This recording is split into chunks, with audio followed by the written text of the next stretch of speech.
Salut tout le monde et bienvenue dans le coin près du feu. Avant de commencer, je voulais vous dire un petit truc. Tout d'abord, j'ai vu que la chaîne a dépassé les 100 abonnés et bon, même si c'est ma chaîne secondaire, il n'y a pas de raison pour ne pas le relever. Ensuite, l'animé dont je vous parlais contient des scènes horrifiques et violentes. Donc si vous êtes jeune ou sensible, je vous conseille de ne pas regarder cet épisode ou alors de faire très attention en le visionnant. Bon, commençons donc ce premier épisode avec un gros morceau puisque c'est mon animé préféré. C'est donc parti pour Higurashi no Kokoro ni, ou bien l'animé à la saison 1 incompréhensible. C'est parti.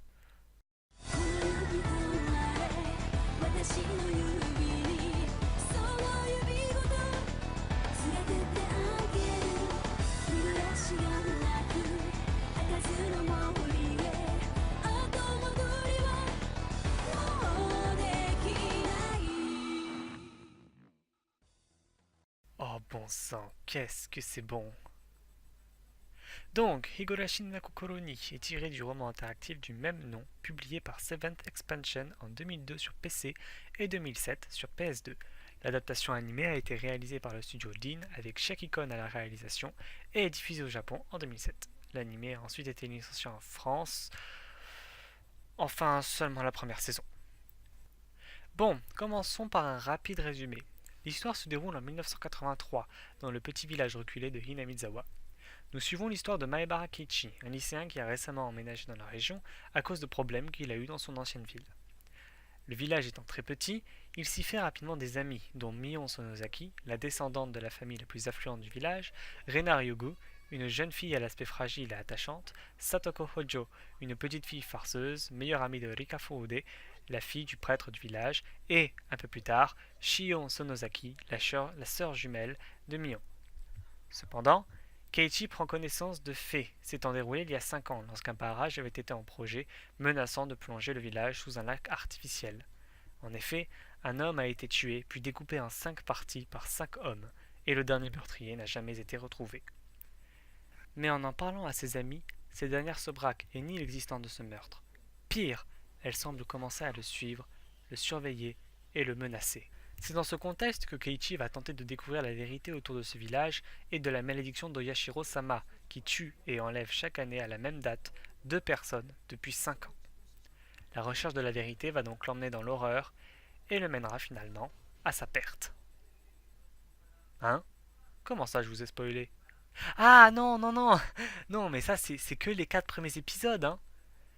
Eh oui, car l'anime a une manière de raconter l'histoire assez particulière.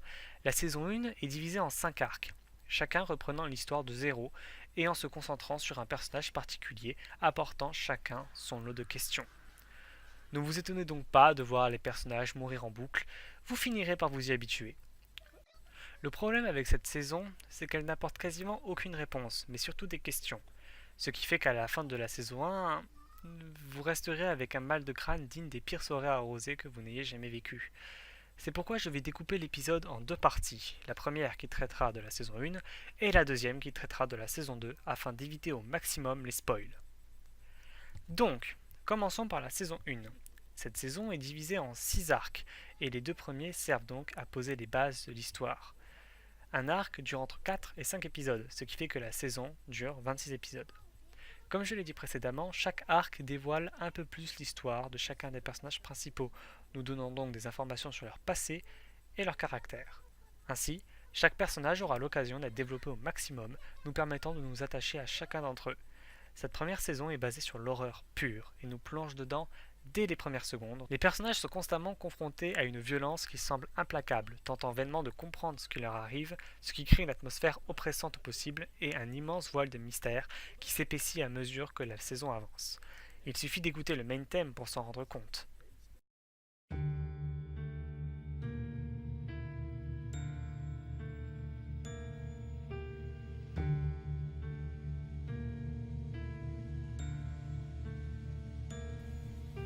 Vous sentez l'oppression et le mystère dans ce thème?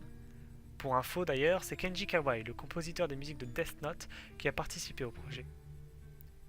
Les réalisateurs ont aussi utilisé le style kawaii pour leurs dessins afin de rendre l'anime encore plus malsain, car on passe de ça à ça.